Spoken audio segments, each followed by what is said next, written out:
Imagine this scenario. You walk into a furniture store and see the following promotion. Buy a $2,000 bed and get a pair of pillows worth $50 for free.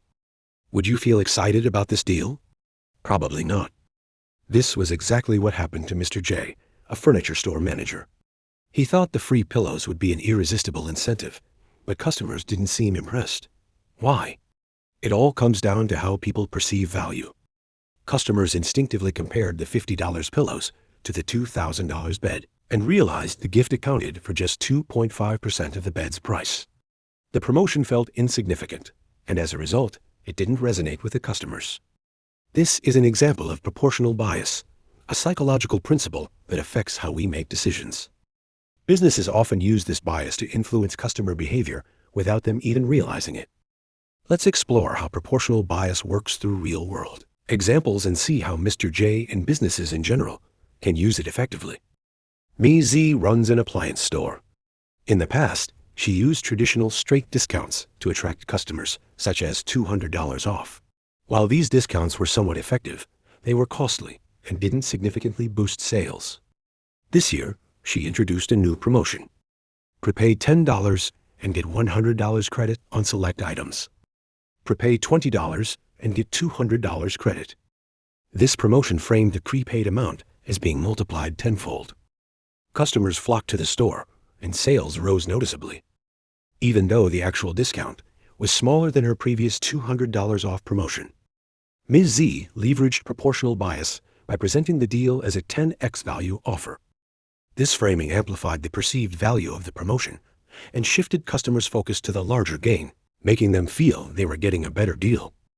Additionally, Ms. Z tapped into the sunk cost effect, which we discussed in a previous lesson. Customers who prepaid were more likely to make a purchase because they felt committed to using their credit. This strategy made her campaign both cost-effective and impactful.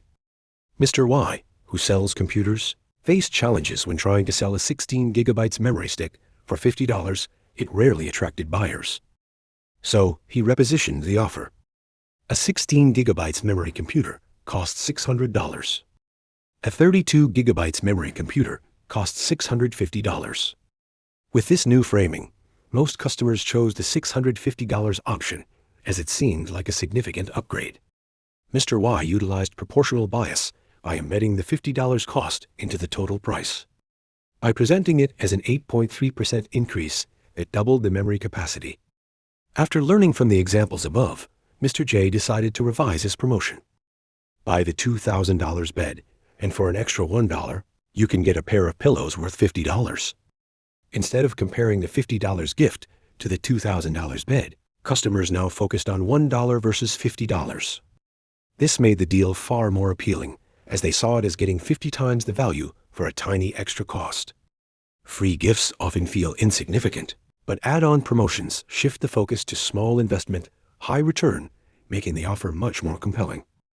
Now that we've explored how businesses leverage proportional bias, let's switch perspectives and look at how this bias affects individual decisions. Miss T wanted to buy a clock.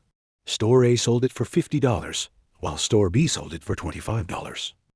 To save $25, she drove 10 extra minutes to Store B.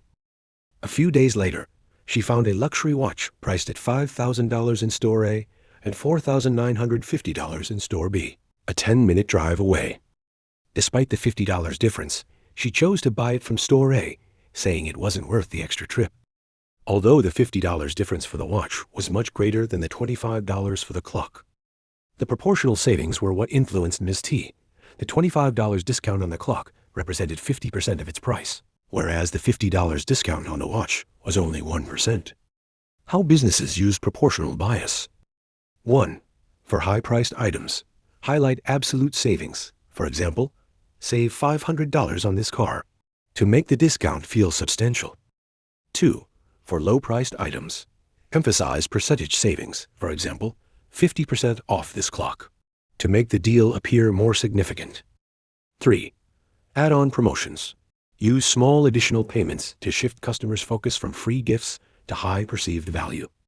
For example, add $1 for a $50 item. 4. Combine with other psychological effects. For example, Ms. Z combined proportional bias with a sunk cost effect, making her campaign even more effective. How to avoid falling for proportional bias. As a consumer, here are a few tips to help you make smarter decisions. Look beyond percentages. Focus on the actual dollar value of the savings. Consider your needs. Don't be swayed by perceived value if it doesn't align with your priorities. Take time to evaluate deals. Reflect on whether the promotion truly benefits you. By understanding proportional bias, you can outsmart the marketing strategies designed to influence your decisions and become a more rational consumer. Thanks for watching. If you enjoyed this video, don't forget to like, share, and subscribe. I'll see you in the next one.